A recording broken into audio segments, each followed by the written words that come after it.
ശ്രീ രതീഷ് ചക്രവാണി, ഒന്ന് 2023 തുടരുന്ന നവകേരള സദസ്സിൻ്റെ പ്രതിഷേധത്തിന് ശേഷം പരിചയപ്പെടുന്ന ഒരാളുമായി 2021 മുതലേ ബന്ധം. ഇവിടെ കെ അനിൽകുമാർ ചോദിച്ചതുപോലെ എന്താണ് മർദ്ദനം, ഈ മർദ്ദനമേറ്റതിൻ്റെ വല്ല ദൃശ്യമോ മെഡിക്കൽ റിപ്പോർട്ടോ അതുമായി ബന്ധപ്പെട്ട ഫോട്ടോയോ വീഡിയോയോ വല്ലതുമുണ്ടോ? അപ്പോൾ പറയുമ്പോൾ കളവ് പറയുന്നെങ്കിൽ ഒരു നല്ല കള്ളം പറയണമെന്നൊക്കെ നാടൻ ഭാഷയുണ്ട്. ഇതാണ് ഇവിടെ ബോധ്യമാകുന്നത്. താങ്കൾക്കിന്ന് ഈ വാർത്താ സമ്മേളനത്തിൽ, മുഖ്യമന്ത്രിയുടെ വാർത്താ സമ്മേളനത്തിൽ ബോധ്യമായതും തോന്നിയതും എന്തൊക്കെയാണ്?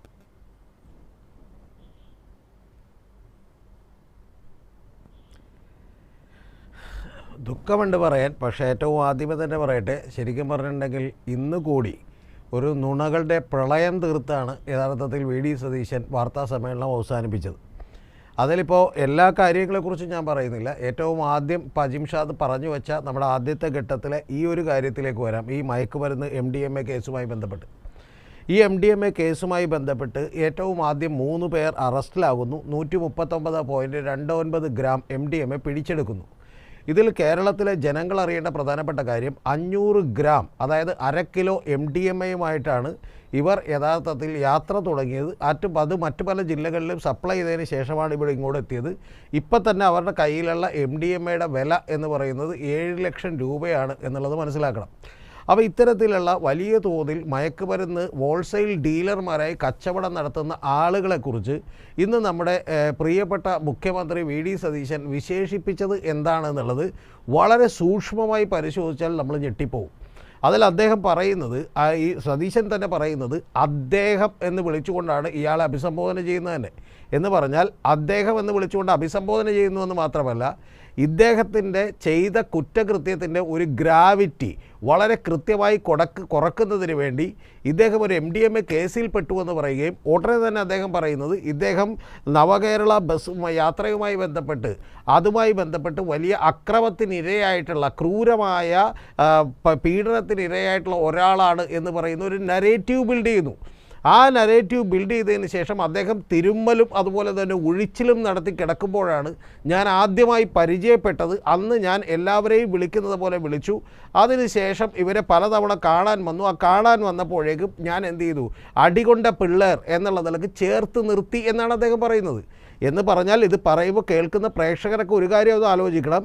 ഒരു വീട്ടമ്മയോട്, സ്വന്തമായി വീടില്ലാത്ത, സ്വന്തം നിയോജക മണ്ഡലത്തിലെ പറവൂരിലെ ഒരു വീട്ടമ്മയോട് നിങ്ങൾക്ക് സൂക്കേട് മാറിയോ എന്ന് ചോദിച്ചാൽ, ഒരു മാധ്യമ പ്രവർത്തകനോട് സൂക്കേട് മാറിയോ എന്ന് ചോദിച്ചാൽ, എന്നെക്കൊണ്ട് കൂടുതലൊന്നും പറയിപ്പിക്കണ്ട എന്ന് പറയുന്ന ഒരു മുഖ്യമന്ത്രി ഇന്ന് ഇദ്ദേഹത്തെ വിശേഷിപ്പിക്കാൻ വളരെ കൃത്യമായിട്ടുള്ള വാക്കുകൾ ഉപയോഗിക്കുകയാണ്.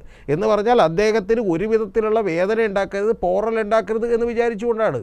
ഞെട്ടിപ്പോകുന്ന ഒരു അനുഭവമാണ് യഥാർത്ഥത്തിൽ അത് തന്നെ ഉണ്ടാക്കിയത്. ഇനി മുഖ്യമന്ത്രി പറഞ്ഞ കാര്യത്തിലേക്ക് വന്നാൽ, താങ്കളൊന്ന് ആലോചിച്ച് നോക്കൂ. 2023 മാത്രം പരിചയപ്പെട്ടു എന്ന് പറയുന്ന അദ്ദേഹം 2021, 22, 23 ഈ പരിചയപ്പെട്ടു എന്ന് പറയുന്ന പീരീഡിന് മുമ്പ് നിരവധി ഫോട്ടോകൾ ഇട്ടിട്ടുണ്ട്. അദ്ദേഹം ആകെ ഇട്ടേക്കുന്നത് 26 ഫോട്ടോകളും അതുപോലെ 4 റീലുകളുമാണ്. ആ 4 റീലുകളിലും 26 ഫോട്ടോകളിലും താങ്കളിപ്പോൾ കാണിച്ചതുപോലെ അതിൽ ഒരേ ഒരു ദൃശ്യം മാത്രമേ ഉള്ളൂ. അതായത് ഒരു കരിങ്കൊടി വീശി കാണിക്കുന്നു നവകേരള ബസ്സിനെതിരെ. അപ്പോൾ പോലും അദ്ദേഹത്തിന് അടി കിട്ടിയിട്ടില്ല. അടി കിട്ടി എന്ന് പറയുന്ന ഒരു ആരോപണം പോലും അവിടെയുള്ള ആളുകൾക്കോ നാട്ടുകാർക്കോ അറിയില്ല. അപ്പോൾ അദ്ദേഹം ചികിത്സയ്ക്ക് പോയതായിട്ടും അറിയില്ല. അപ്പോൾ പിന്നെ എന്തിനു വേണ്ടിയാണ് ഒരു മുഖ്യമന്ത്രി ഇദ്ദേഹത്തെ ഈ പറയുന്ന പോലെ ഒരു വീരപരിവേഷം നൽകി അദ്ദേഹത്തിൻ്റെ പുറത്തേക്ക് ഒരാളുകൾക്ക് ഈ പറയുന്ന പോലെ ചെയ്ത കുറ്റമുണ്ടെങ്കിൽ പോലും അതിനേക്കാൾ വലിയൊരു അനുഭാവം തോന്നാനുള്ള ഒരു വാക്കുകൾ ഉപയോഗിച്ചതെന്നുള്ളതാണ് ഏറ്റവും പ്രശസ്തമായ കാര്യം. ഇനി ഇത് മുഖ്യമന്ത്രി ഇങ്ങനെ ഉപയോഗിച്ചു കൊണ്ടിരിക്കുമ്പോൾ തന്നെ ഇത് ഏറ്റവും ആദ്യം പിടിക്കപ്പെട്ടപ്പോൾ ഉണ്ടായിട്ടുള്ള സംഭവം എന്താണെന്ന് നമുക്ക് ഓർമ്മയുണ്ടല്ലോ. ആദ്യമായിട്ട് കേരളത്തിൻ്റെ യൂത്ത് കോൺഗ്രസിൻ്റെ സംസ്ഥാന പ്രസിഡന്റ് OJ ജനീഷ്, അദ്ദേഹം മന്ത്രി കൂടിയാണ്, അദ്ദേഹം ഒരു ഭരണഘടനാ പദവി വഹിക്കുന്ന ഒരാളാണ്. അദ്ദേഹം പറയുന്നത് അദ്ദേഹം ഒരു യൂത്ത് കോൺഗ്രസിൻ്റെ പ്രവർത്തകനല്ല എന്നാണ്. രണ്ടാമത്തത് പറയുന്നത് അദ്ദേഹം ഒരു അനൗദ്യോഗിക കമ്മിറ്റിയുടെ സെക്രട്ടറിയാണ്, പ്രസിഡൻ്റാണെന്നാണ്.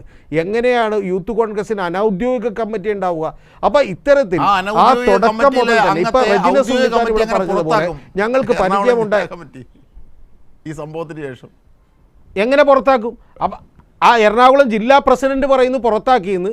യഥാർത്ഥത്തിൽ അദ്ദേഹം പറയുന്നു ഞങ്ങൾ 9-ാം തീയതി രാത്രി തന്നെ പുറത്താക്കിയെന്ന് പറയുന്നു. അപ്പോൾ ഈ പുറത്താക്കി പോലും ബാക്കിയുള്ള ആളുകളൊന്നും അറിയുന്നില്ല. യഥാർത്ഥത്തിൽ ഇത് ഏറ്റവും ഇപ്പോൾ റെജിന സുണ്ണിത്താൻ ഇവിടെ പറഞ്ഞൊരു ന്യായം ആദ്യമായി വേണമെങ്കിൽ പറയാൻ കഴിയുമായിരുന്നു. ഞങ്ങൾക്ക് പരിചയമുണ്ട്, ഒരു ചെറിയ പരിചയം മാത്രമേ ഉള്ളൂ, അത് ഇതുപോലെയുള്ളൊരു പരിചയമാണ് എന്ന് പറഞ്ഞുകൊണ്ട് മുഖ്യമന്ത്രിക്ക് ഒഴിവാകാൻ കഴിയാത്ത രീതിയിലേക്ക് ഇവർ ഏറ്റവും ആദ്യമായി ന്യായങ്ങൾ ചമച്ചുപോയി. ഇനി ഏറ്റവും അടുത്ത പ്രധാനപ്പെട്ട ഒരു കാര്യമുണ്ടല്ലോ, PA അബ്ദുൾ സലാം എന്ന് പറയുന്ന മറ്റൊരു പ്രതിയെ കൂടി മുഖ്യമന്ത്രിക്ക് അറിയാമെന്ന് പറഞ്ഞു. മുഖ്യമന്ത്രി ഇന്ന് വളരെ ബുദ്ധിപരമായി അദ്ദേഹത്തെക്കുറിച്ച് ഒരു വാക്ക് പോലും ഉരിയാടാതെ വിട്ടു. യഥാർത്ഥത്തിൽ പെരുമ്പാവൂരിലെ ഏറ്റവും അറിയപ്പെടുന്ന ഒരു ഗുണ്ടയുടെ അനുചരനാണ് അദ്ദേഹം എന്ന് പറയുന്ന ആരോപണവും ഇപ്പോൾ ഈ കൈരളി TV-യിൽ കാണിച്ചിട്ടുള്ള വീഡിയോയിലും അതിനെക്കുറിച്ച് വ്യക്തമായിട്ട് പ്രതിപാദിക്കുന്നുണ്ട്. അപ്പോൾ അദ്ദേഹവുമായി എങ്ങനെയാണ് ബന്ധം? അദ്ദേഹത്തിനും ഈ 2023 അടികൊള്ളുകയും നമ്മുടെ മുഖ്യമന്ത്രിക്ക് വലിയ അനിതസാധാരണമായിട്ടുള്ള കഴിവുകളുള്ളതുകൊണ്ട് 2021 തന്നെ പോയി പരിചയപ്പെടുകയും ചെയ്തു. അതായത് 2021 അടികൊള്ളും സംസാരിക്കുന്നത് പോലെ മിനിറ്റുകളോളം സംസാരിക്കുന്നത്, അതും കാഷ്വൽ ഡ്രസ്സിൽ വീട്ടിൽ നിൽക്കുന്ന ഡ്രസ്സിലാണ് VD സതീശൻ സംസാരിക്കുന്നത്. അതിന്റെ ദൃശ്യങ്ങളും കൈരളി പുറത്തുവിട്ടു. അതും ഒരിക്കൽ കൂടി നമുക്ക് വേണമെങ്കിൽ കാണാം. തുടർന്ന് ഇത് ഈ കേരളത്തിലുള്ള അരിഭക്ഷണം കഴിക്കുന്ന മലയാളിക്കും ബംഗാളിക്കും പോലും അറിയാതെ ഇത് യഥാർത്ഥത്തിൽ VD സതീശനുമായി വളരെ ഉറ്റ ബന്ധമുള്ള ആളുകളാണ്. ഇനി രണ്ടാമത്തെ കാര്യം, അദ്ദേഹം പറഞ്ഞൊരു കാര്യം എന്ന് പറഞ്ഞാൽ അദ്ദേഹത്തിൻ്റെ പേരിൽ ഒരു സോഷ്യൽ മീഡിയ ടീമില്ലെന്നാണ് പറഞ്ഞത്. ഇവിടെ റെജിന സുണ്ണിത്താനൊക്കെ ഇരുന്ന് പറയുമ്പോൾ എനിക്ക് ചിരി വരികയാണ്. ഞാനിപ്പോൾ അതിന് കൂടുതൽ വിശദാംശങ്ങളിലേക്കൊന്നും പോകുന്നില്ല. പക്ഷേ യഥാർത്ഥത്തിൽ ഈ പറയുന്ന മാത്യു കുഴൽനാടനും അതുപോലെ തന്നെ റോജിയം ജോണിനുമൊക്കെ എതിരെ ഈ ഇദ്ദേഹത്തിൻ്റെ വളരെ പരിചയമുള്ള ഒരു വനിതാ വക്കീലടക്കം അതുപോലെ തന്നെ PA പ്രതിപക്ഷ നേതാവായിരുന്ന PA അടക്കമുള്ള ആളുകളും ഹൈബീഡൻ അടക്കമുള്ള ആളുകളും ഉണ്ടായിട്ടുള്ള ഒരു വാട്സാപ്പ് ഗ്രൂപ്പിൽ നിന്ന് വന്നിട്ടുള്ള സന്ദേശം നിങ്ങൾ ഓർക്കുന്നുണ്ടാവും. മുഴുവൻ ചർച്ച ചെയ്തതാണ്, പുറത്തേക്ക് പോയതാണ്. ആ സോഷ്യൽ ഗ്രൂപ്പുകൾ ആരുടേതാണ്? ആ സോഷ്യൽ മീഡിയ മാനേജ് ചെയ്യാനുള്ള ഗ്രൂപ്പുകൾ ആരുടേതാണ്? അപ്പോൾ യഥാർത്ഥത്തിൽ ഇതുമായി ബന്ധപ്പെട്ട് കള്ളങ്ങളുടെ ഒരു പെരുമഴക്കാലം തീർത്തുകൊണ്ടാണ് മുഖ്യമന്ത്രി യഥാർത്ഥത്തിൽ സത്യം പറഞ്ഞിട്ടുണ്ടെങ്കിൽ ഇത് ഏറ്റവും ആദ്യമേ തന്നെ വന്നിട്ട് എനിക്കിങ്ങനെ പരിചയമുണ്ട്, രണ്ടുപേരെ പരിചയമുണ്ട്, ഇതാണെന്ന് പറഞ്ഞിരുന്നെങ്കിൽ പ്രശ്നമില്ല. പക്ഷേ ഇത്രയും ഈ പറയുന്ന നൂറുകണക്കിന് കള്ളങ്ങൾ അതിനുശേഷം 2023 ഈ പറയുന്ന പിണറായി വിജയനെതിരെയും ഇടതുപക്ഷത്തിനെതിരെയുള്ള പോരാട്ടത്തിനിടയിൽ പരിക്ക് പറ്റിയ ആളെന്നുള്ള നിലക്ക് ഞാൻ പരിചയപ്പെട്ടതാണ് എന്ന് പറയുന്ന ഒരു രക്തസാക്ഷി പരിവേഷം ഇദ്ദേഹത്തിന് കൊടുക്കാൻ കേരളത്തിൻ്റെ മുഖ്യമന്ത്രി VD സതീശൻ ശ്രമിക്കുന്നത് എന്തിനാണ്? എനിക്കിപ്പോഴും മനസ്സിലായിട്ടില്ല. ഇതിന് ശേഷം അദ്ദേഹം നിരവധി നുണകളും ഒരു മാധ്യമ സ്ഥാപനത്തിനെതിരെ ഒരു പുകമറ സൃഷ്ടിക്കലും ഒക്കെ ചെയ്തിട്ടുണ്ട്. പക്ഷേ ഞാൻ പറയുന്നത് അതെല്ലാം ചെയ്യുന്നത് കൂടാതെ ഇത് യഥാർത്ഥത്തിൽ ഇതെന്താണ് സംഭവിക്കുന്നത്? ഇനി മറ്റൊരു പ്രധാനപ്പെട്ട കാര്യം കൂടി നിങ്ങളോട് പറയാം. ഈ നമ്മുടെ സംഘപരിവാറുമായി ബന്ധപ്പെട്ട് അദ്ദേഹം ഒരു വലിയ നുണ പറഞ്ഞു. ആ വലിയ നുണ എന്താണ്? ഒരു നിയമം പാസ്സാക്കിയിരിക്കുന്നു. ആ നിയമം എന്തിനെ കുറിച്ചാണ്? നിയമം പാസ്സാക്കിയത് ദേശീയ ഗാനവും ദേശീയ പതാകയോടും ബഹുമാനിക്കുന്നത് പോലെ വന്ദേ മാതരത്തോടും ബഹുമാനിക്കണമെന്ന് മാത്രമാണ്. പക്ഷെ അതിന് അദ്ദേഹം പറയുന്നത് അത് മുഴുവനായി പാടണമെന്ന് പറഞ്ഞ് ഒരു നിയമം പാസ്സാക്കിയിട്ടുണ്ടെന്നാണ്. ഇത് പറയുന്നതിന് മുമ്പ് ഒരൊറ്റ കാര്യം കൂടി പറഞ്ഞ് ഞാൻ അവസാനിപ്പിക്കാം. ഇത് എല്ലാവരും ഒന്ന് ചർച്ച ചെയ്തു. പക്ഷെ ചർച്ച ചെയ്യാത്തൊരു കാര്യം കൂടിയുണ്ട്. ആ ചർച്ച ചെയ്യാത്ത കാര്യം എന്ന് പറയുന്നത് ലൈഫ് മിഷൻ വീടുകളിൽ പതിപ്പിക്കേണ്ടത് നരേന്ദ്രമോദിയുടെ ഫോട്ടോയൊന്നും പതിപ്പിക്കാൻ പറഞ്ഞിട്ടില്ല. പകരം പതിപ്പിക്കാൻ പറഞ്ഞത് ഒരു ചെറിയ എംബ്ലം അതങ്ങോട്ട് പതിച്ചോട്ടെ എന്നാണ് അദ്ദേഹം പറഞ്ഞത്. ഒന്ന് ആലോചിച്ച് നോക്കൂ.